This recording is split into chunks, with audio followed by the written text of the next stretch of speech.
Amigos y hermanos, muy buenos días. Bienvenidos a su canal de estudio, canal que cada mañana estudiamos la palabra de Dios, conectados con el cielo. Eso es lo que deberíamos de permanecer o amanecer cada mañana, permanecer conectados con el cielo. Así deberíamos de estar. Vamos a tener una oración para que Dios pueda bendecir el estudio de esta mañana. Padre, gracias. Nos diste una noche, Señor, de descanso y aquí estamos nuevamente viendo la luz de un nuevo día, Señor. Gracias por ese milagro de la vida en cada uno de nosotros. Ahora, Padre, queremos que tu bendición esté con cada uno de nosotros, que nos dé sabiduría, que nos dé conocimiento para poder entender ese mensaje que traes en esta mañana para nosotros. Gracias, Señor, y gracias por todas tus bendiciones. Acompáñanos en los siguientes minutos. Bendice a mi hermano que está allí, mi amigo, está al otro lado, escuchando, viendo este estudio, Señor, y con la ayuda de tu Espíritu Santo, vamos a comprender ese mensaje que nos traes en esta mañana a través del libro de Marcos. Gracias, Padre, oramos en Jesús. Amén. Bien, el libro de Marcos es el estudio para esta semana, para este trimestre y para esta semana ya llegamos a la lección número 2 y el tema es un día en el ministerio de Jesús. Y de eso se trata el libro de Marcos, del Evangelio de Jesús. Ya estamos, vamos a ver qué es lo que nos trae este tema. Y para hoy, domingo 7 de julio, la lección trae como título Sígueme. Palabras que Jesús mencionó en más de alguna ocasión. Y recordemos que el estudio de la semana pasada pudimos darnos cuenta de que Juan Marcos era un conocedor de la profecía del Mesías. Juan Marcos comienza haciendo referencia, ¿verdad? Y también nos dio una vislumbre acerca del Evangelio según Jesús, ¿verdad? Con eso fue que terminamos la semana de estudios de la semana pasada. Y para esta semana vamos a leer Marcos 1, 16 al 20. Ahí vamos a encontrar eh, la base bíblica para nuestro estudio de esta mañana, de este día. Dice el versículo 16, y pasando junto al mar de Galilea, vio a Simón y a Andrés, su hermano, que echaban la red en la mar, porque eran pescadores. Y les dijo Jesús, venid en pos de mí, y haré que seáis pescadores de hombres. Les dijo Jesús, y luego dejando sus redes, le siguieron, hablando de Simón y Andrés. Y pasando de ahí un poco más adelante, ¿verdad? Andaba ahí cerca, a la orilla del mar del mar de Galilea, y más adelante, después de haber llamado a Simón y a Andrés, dice el versículo 19, y pasando de ahí un poco más adelante, vio a Jacobo, hijo de Zebedeo, y a Juan, su hermano. También ellos, en el navío o en la barca, que aderezaban las redes, estaban reparando sus redes. Y el versículo 20 dice, y luego los llamó. Y dice Marco, y dejando a su padre Zebedeo en el barco con los jornaleros, fueron en pos de él. ¿Verdad? El escritor de la lección hace énfasis, ¿verdad? En la diferencia que había entre los hermanos Simón y Andrés. Simón es el que más adelante Jesús le cambia el nombre a Pedro, ¿verdad? Simón y Andrés y los hermanos Jacobo y Juan, ¿verdad? Eso es lo que estaba haciendo énfasis el lector, el escritor de la lección, ¿verdad? Entonces hace énfasis en la diferencia que había entre ellos, una diferencia financiera, ¿verdad? ¿Por qué dice esto? Porque si podemos ver, cuando llamó a Simón y a Andrés, ellos dejaron sus redes y fueron. Y cuando llamó a Juan y a Jacobo, dice que ellos dejaron a su padre en la barca, junto, dice, a sus jornaleros. Tenían más gente contratada, ¿verdad? Quién sabe si era alguna empresa pequeña, ¿verdad? De peces.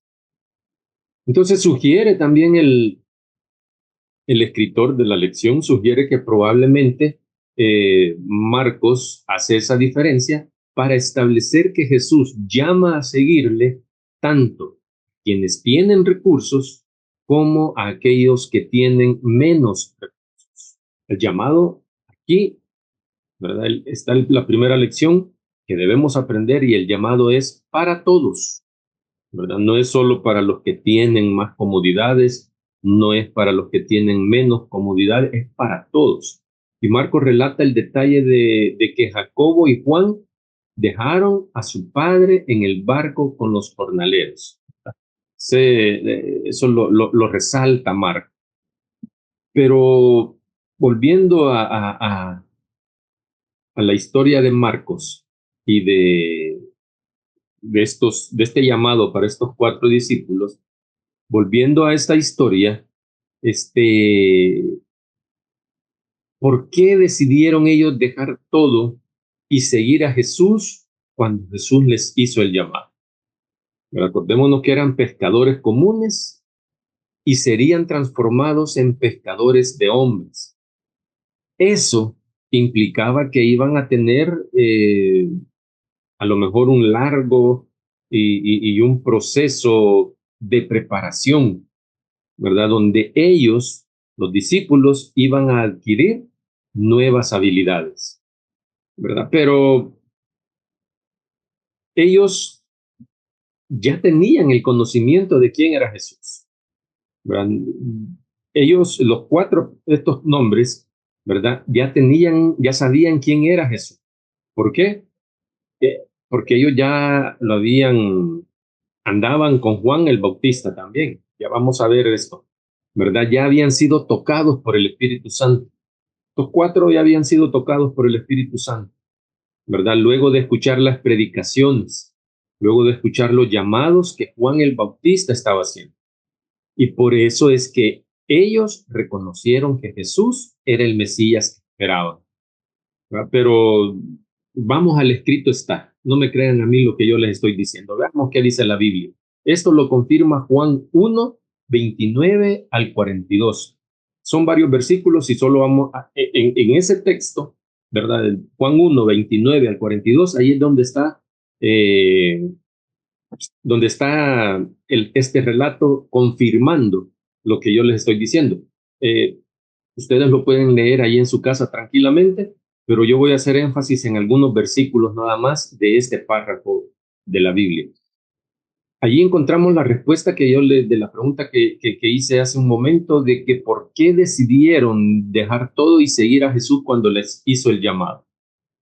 Bien, allí en Juan 1, 29, 42 encontramos la respuesta, porque allí Juan el apóstol, ahí no escribió Juan el Bautista, sino que Juan el apóstol escribió, él escribió que Andrés, hermano de Pedro y discípulo de Juan el Bautista, ¿verdad? Según dice el versículo 35, dice, el siguiente día otra vez estaba Juan, dice, y 2 de sus discípulos.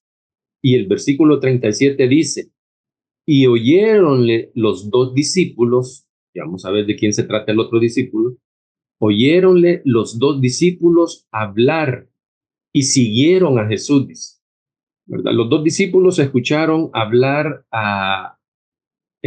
las predicaciones de Juan el Bautista y después de bautizar a Jesús y escucharon lo que pasó, dice que estos 2 discípulos siguieron a Jesús.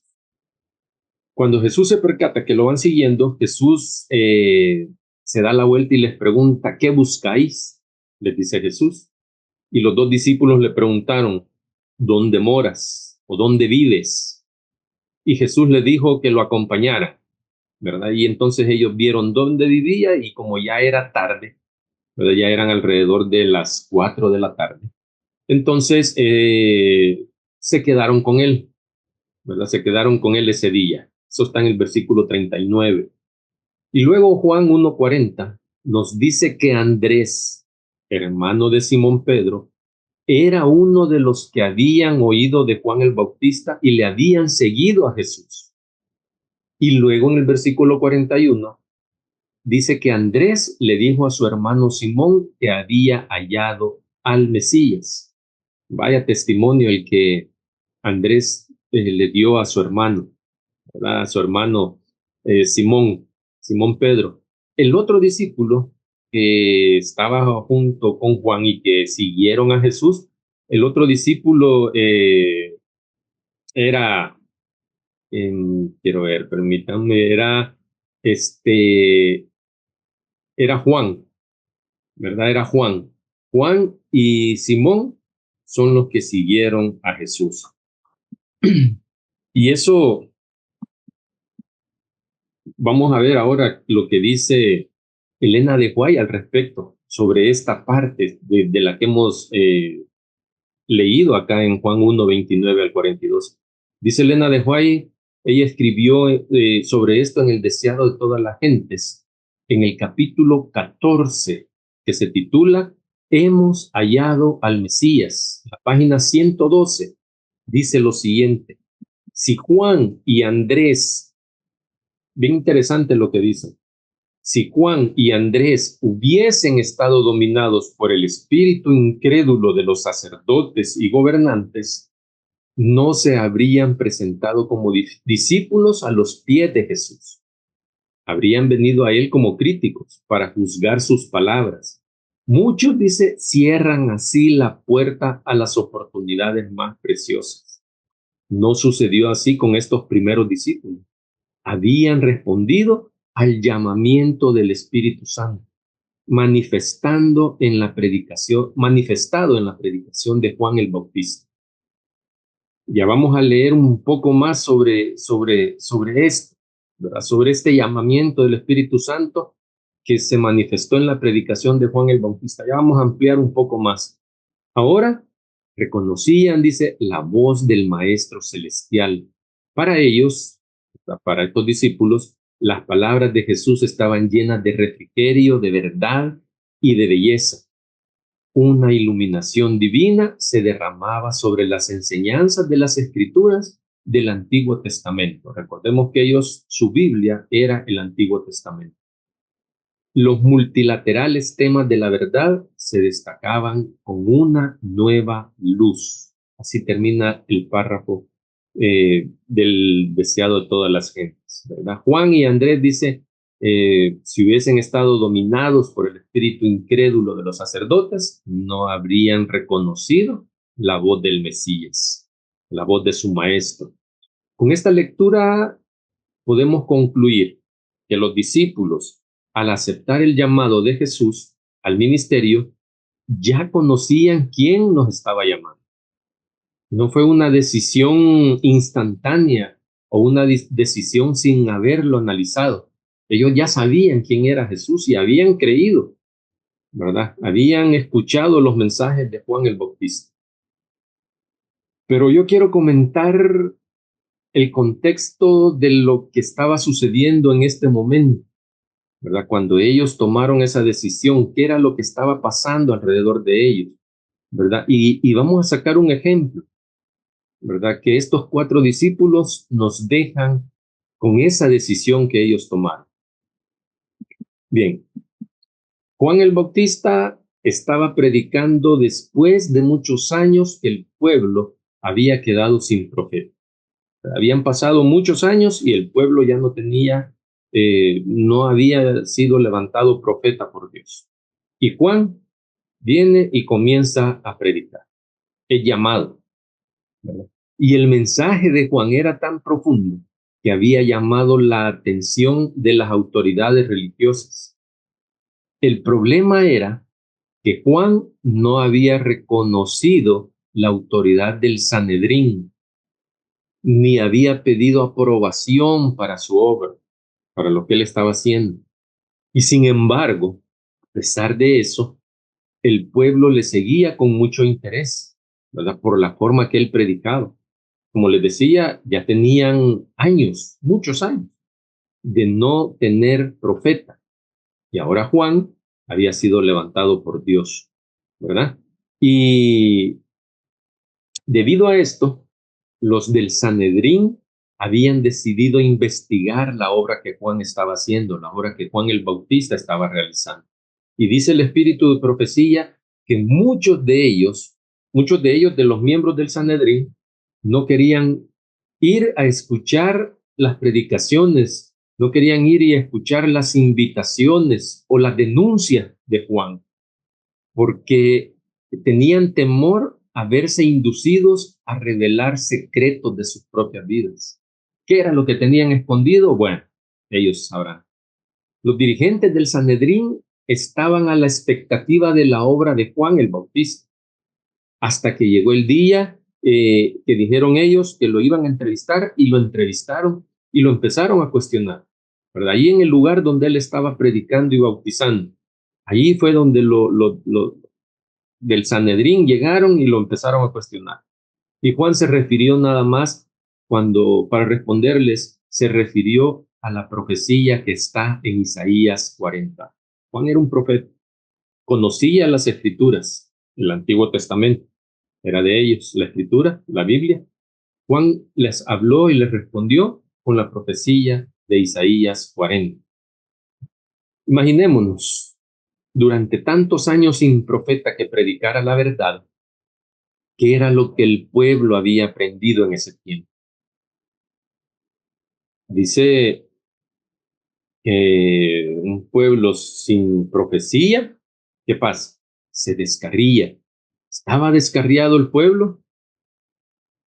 A lo mejor sí, ¿verdad? Pero, ¿qué era lo que en los tiempos de Jesús sabemos nosotros? Lo que el Sanedrín estaba realizando, o sea, sabemos cómo estaba trabajando, lo que los miembros del Sanedrín hacían, ¿verdad? Entonces, ¿qué era lo que los discípulos habían escuchado y habían aprendido en la sinagoga? ¿Qué habían escuchado ellos de los miembros del Sanedrín, los que dirigían? ¿Ah? Si no había habido profeta, y hoy que Juan Bautista estaba predicando en el Jordán, se asombraban y lo seguían por la forma en que él predicaba. Entonces, interesante de analizar y ver qué era lo que habían aprendido, ¿verdad? Tanto el pueblo y también qué era lo que los discípulos habían escuchado en las sinagogas. Y aquí es donde me llama la atención cómo lo define el espíritu de profecía, ¿verdad? Y aunque la referencia no se hace directamente sobre los dos discípulos que siguieron a Jesús y que estuvieron con él esa tarde, ¿verdad? Que son y, y Juan y Andrés.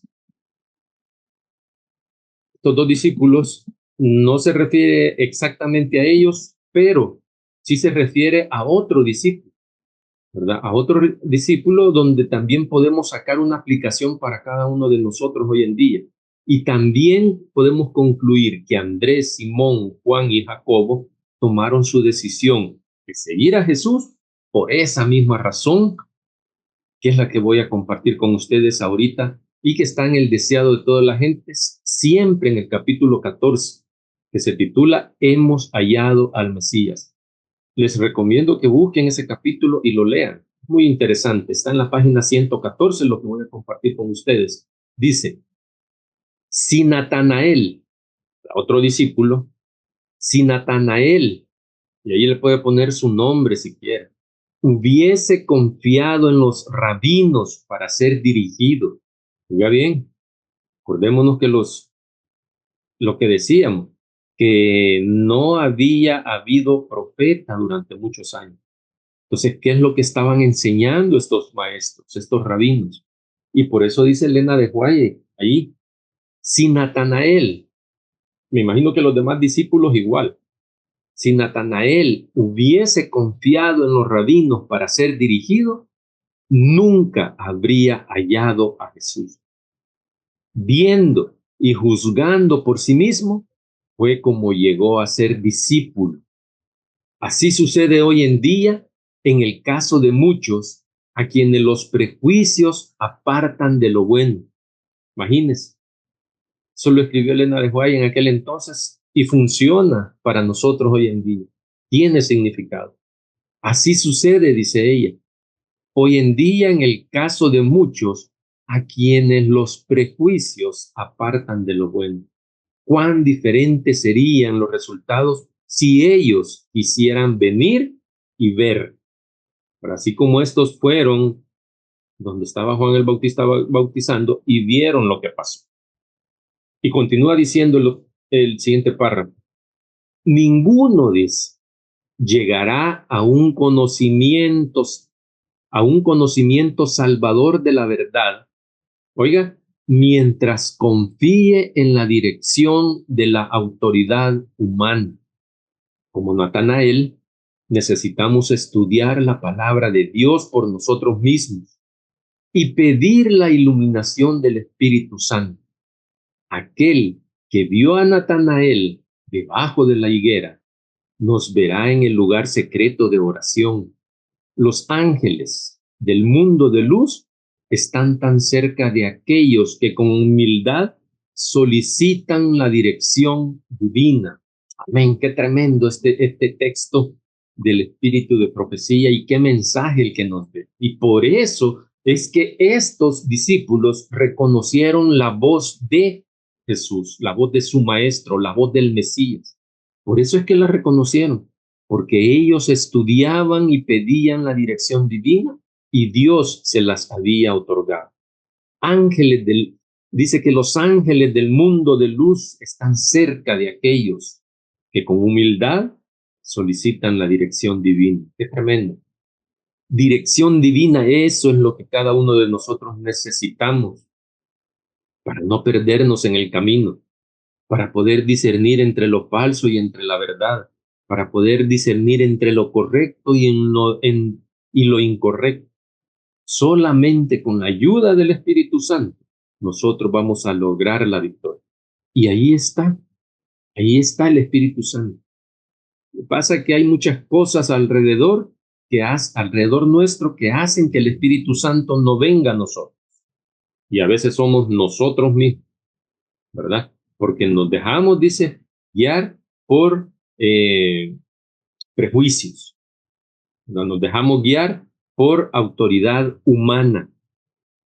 Si eso no está con un escrito, está lo que a mí me están diciendo, ¿por qué tengo que creer? Yo voy a creer aquello que me digan, con un escrito está. Eso es lo que cuenta, a la ley y al testimonio.